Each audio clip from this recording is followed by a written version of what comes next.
श्री गणेशाय नमः।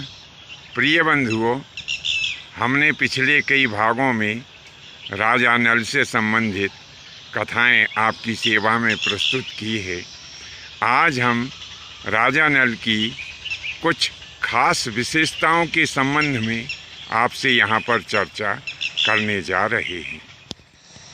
राजा नल ने एक बार अग्निदेव की तपस्या की, तब अग्निदेव प्रसन्न हुए और उन्हें आशीर्वाद दिया कि हे राजा नल, आज से मेरे प्रभाव के कारण तुम अग्नि में नहीं जल पाओगे और जहाँ पर भी तुम मेरा स्मरण करोगे मैं वहाँ पर उपस्थित हो जाऊँगा। इसी विद्या के प्रभाव के कारण जब जंगल में आग लगी हुई थी और करकोटक नाग उस अग्नि के बीच में फंस गया था, तब राजा नल ने इसी विद्या के प्रभाव के कारण करकोटक नाग के प्राण की रक्षा कर दी थी। इतना ही नहीं, जब भी उन्हें अग्नि जलाने की ज़रूरत पड़ती थी तो वे मात्र समिधा अथवा लकड़ी इत्यादि एकत्रित करके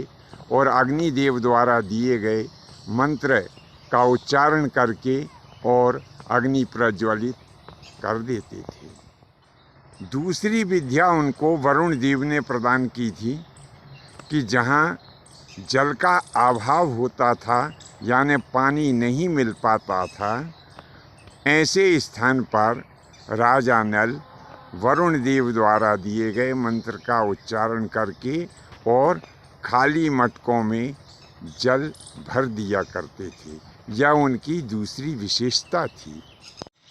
राजा नल अपने समय के सर्वश्रेष्ठ अश्व संचालक थे, यानी उस समय उनके बराबर घोड़ों को चलाने वाला कोई श्रेष्ठ और सुंदर सारथी नहीं था। यह विद्या उन्हें इंद्र के सारथी से प्राप्त हुई थी। उस समय राजा नल के बराबर कोई कुशल निशानेबाज नहीं था। यह विद्या राजा नल को अपने गुरुदेव से प्राप्त हुई थी। अंक विद्या और ध्वनि से संबंधित, यानी ध्वनि के गति से संबंधित ज्ञान उस समय जितना राजा नल को था उतना अन्य किसी दूसरे आचार्य को नहीं था। यह विद्या भी उन्हें अपने कुल गुरु से प्राप्त हुई थी। इस प्रकार से राजा नल अपने समय के सर्वश्रेष्ठ गणितज्ञ माने जाते हैं। एक और विद्या जो राजा नल को खास बनाती है वह विद्या है पाशा वशीकरण की। पाशा वशीकरण यानी पाशा वह वस्तु होती है जिसका उपयोग चौपड़ के खेलने में होता है। ये संख्या में 3 होते हैं और इनके अलग अलग पार्श्व भागों में अलग अलग अंकों के निशान बने होते हैं।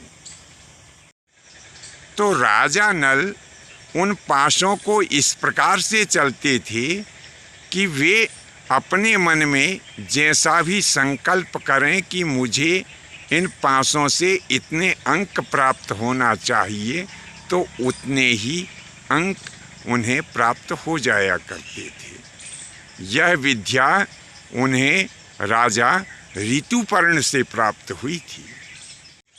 तो बंधुओं, आज की यह जानकारी आपको कैसी लगी?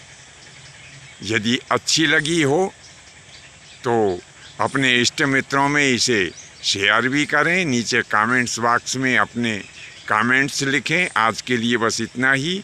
शेष अगले भाग में नए विषय के साथ में आपकी सेवा में उपस्थित होंगे। आज्ञा दीजिए। धन्यवाद। जय माता की, जय परशुराम जी की।